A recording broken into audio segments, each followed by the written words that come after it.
Alright, so the last lesson of this unit is again solving trig equations, but this time with factoring. So in order to be able to do this, we have to once again review factoring and also review how we solve equations with factoring. So what I'm going to do is flip back to page 59 really briefly, and I want to look over one more time these methods of factoring that we're going to use most often. So one of them is called GCF, greatest common factor.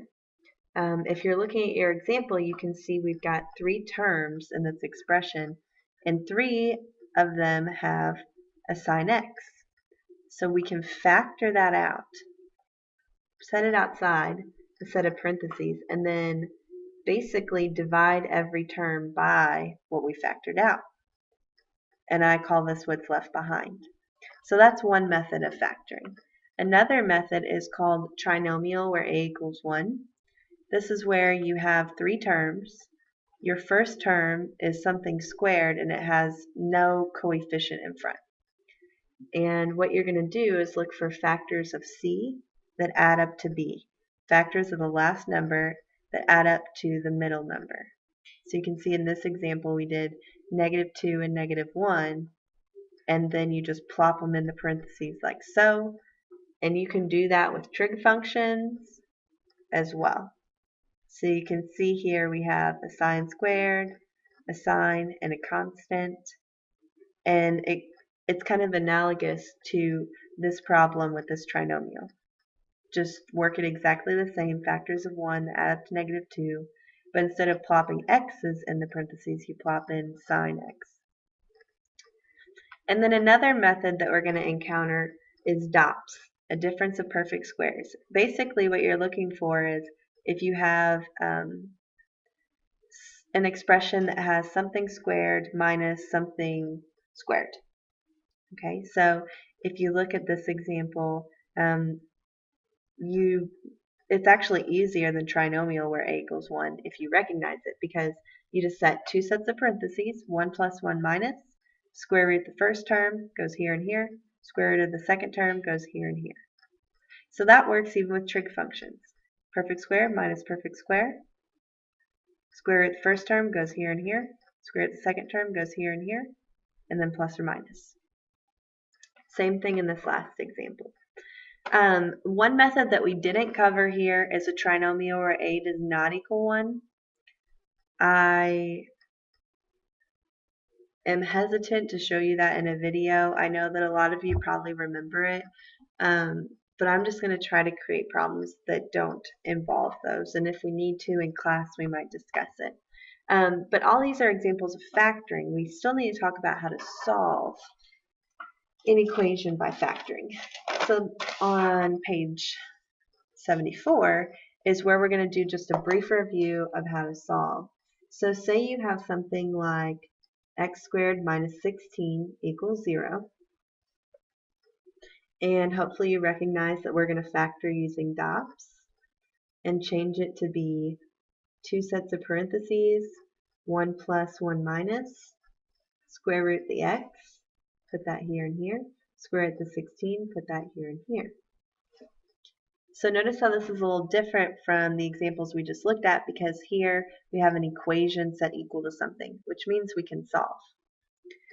So what you do now is anytime that you have multiple factors times each other set equal to 0, you can actually separate them and solve them as individual equations.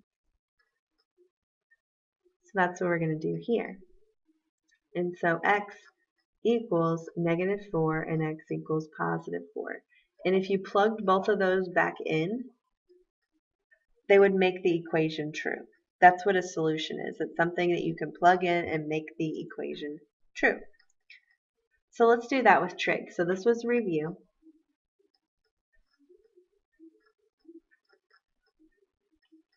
And we're going to make a little note. Set parentheses equal to 0 and solve. And anybody that has their ISN from last year, you can definitely look at some of the lessons where we solved and review this information as well. So let's do an example. Let's start with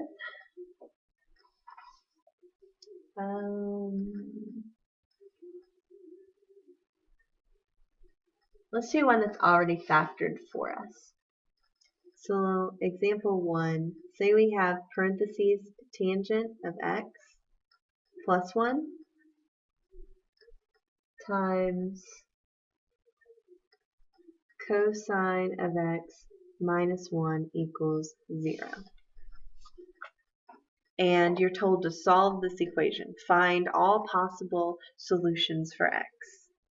Well, we're going to use everything that we have learned in the last 2 lessons, and we're also going to use what I just showed you. If you have 2 sets of parentheses set equal to 0, you can make 2 mini equations. So we're going to have one equation over here, tangent of x minus or plus 1 equals 0, and another equation over here, cosine of x minus 1 equals 0. And now we solve each one. So we got to isolate the trig function in both of them. Now at this point I'm going to work with this one first and then go to this one. Now from all of our example problems you've started to see that there's usually 2 answers for each equation. So this is going to end with 4 different answers. So what angle makes tangent of that angle equal to -1? Well, that's going to be our special angle 45 degrees. If you draw your triangle, you'll see that it's 1, 1, square root of 2. However, we have to think about where's tangent negative. So our answer is not going to be the first quadrant. It's actually going to be, all students take calculus, so it's actually going to be the second and fourth quadrants. So we need to think about the reference angles for that. So a lot of steps in this problem. So how big is this angle? Well, we have to do 180 minus 45. So this angle is 135 degrees. So that's one of our answers. Our quadrant 2 answer is x equals 135 degrees plus 360 degrees in. Now we have to think about our quadrant 4 answer. So all the way around to here. Well, how do we find out how big that angle is? We have to do 360 minus 45. That's going to give us 315. So we're going to say our quadrant 4 answer is x equals 315 plus 360 degrees in. So there's 2 of our answers. Now we got to go and find the answers for this one. So when does cosine of an angle equal 1? Well, for this, our special triangles aren't going to help us. We have to actually think about our cosine curve. I'm going to draw that right here. So when does cosine equal 1? Well, it equals 1 right here. Remember, this is just a repeat at the end. So this equation is only going to have one answer, and that is going to be x equals 0 plus 360 degrees in, because it's x equals 0 right there. And we're going to clean this up a little bit because you don't need to have that 0 plus. So x equals 360 degrees in. So those are our 3 answers that will make this equation true.